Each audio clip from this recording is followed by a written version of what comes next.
The request came at the worst possible moment, inside a small, oil-scented garage, where a tired single dad mechanic was already carrying the weight of too many unfinished dreams.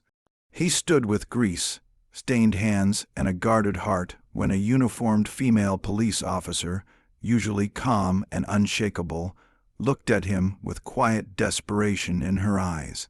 What she asked wasn't about a broken car or a routine report.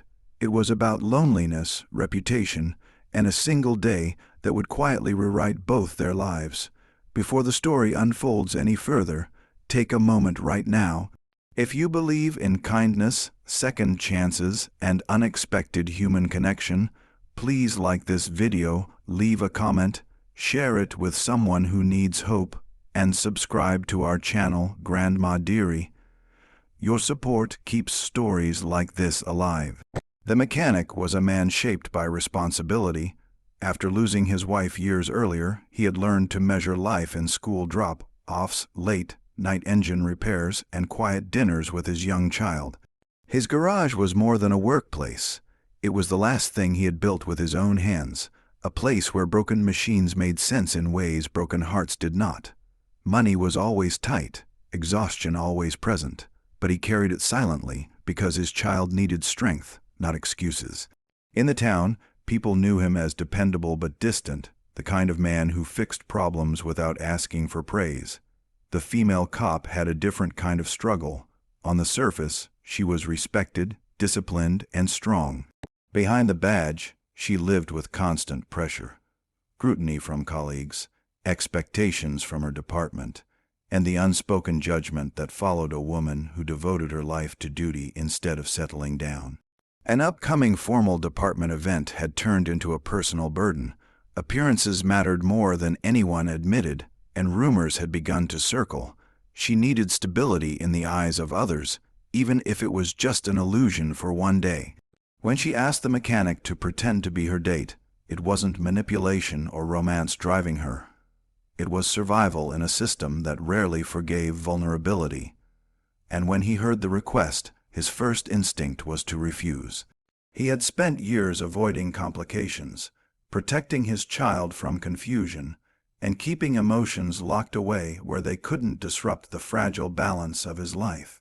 Yet something about her honesty, about the way her composure cracked just enough to reveal fear, reached a place he had buried long ago.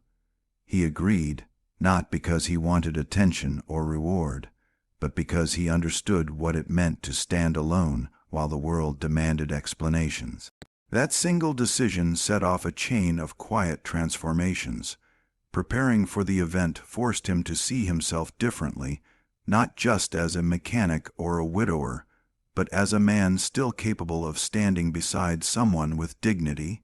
For her, the day offered more than relief. It gave her a moment of peace, a reminder that strength did not always mean standing alone.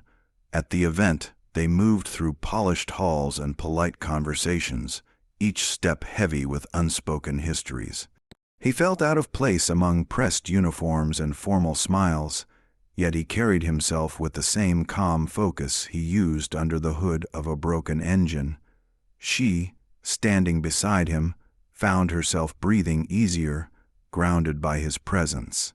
People noticed not perfection, but authenticity. The single dad mechanic didn't pretend to be someone else. He simply showed up as he was, and that was enough. As the day unfolded, small moments changed everything. He saw how deeply she cared about her work, not for power or recognition, but because she believed in protecting others. She saw how gently he spoke about his child, how every decision he made was filtered through love and responsibility. There was no dramatic confession, no sudden romance, just two exhausted souls recognizing safety in each other's silence. By the time the day ended, neither of them was the same. The mechanic returned home to his child with a lighter heart, realizing that allowing connection did not mean betraying the past.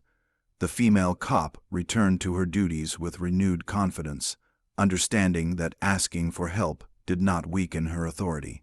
The town never knew the full story, but something shifted beneath the surface. Two lives, once moving parallel in isolation, had intersected in a way that restored faith rather than complicated it. Life didn't magically become easier. Bills still arrived, shifts still ran long, and grief didn't disappear overnight. But something important had changed. They had both been reminded that dignity could exist without pretense, and that kindness, even when borrowed for a day, could echo far beyond its original purpose. Just before this story ends, we have a special request for you. Please comment below and tell us whether you believe small acts of kindness can truly change lives. Your words matter more than you think. In the weeks that followed, their paths crossed naturally, without expectation or pressure. Conversations grew slowly, trust forming not from grand gestures, but from consistency and understanding. Whether their bond became love or simply a lifelong respect didn't matter as much as the truth they had discovered together. That broken people do not need fixing, only to be seen. If this story touched your heart, if it reminded you of your own quiet struggles or unexpected connections, please like, comment, and share this video. Subscribe to Grandma Dearie to support stories that celebrate humanity, resilience, and hope. Sometimes all it takes to change everything is one honest request and one brave yes.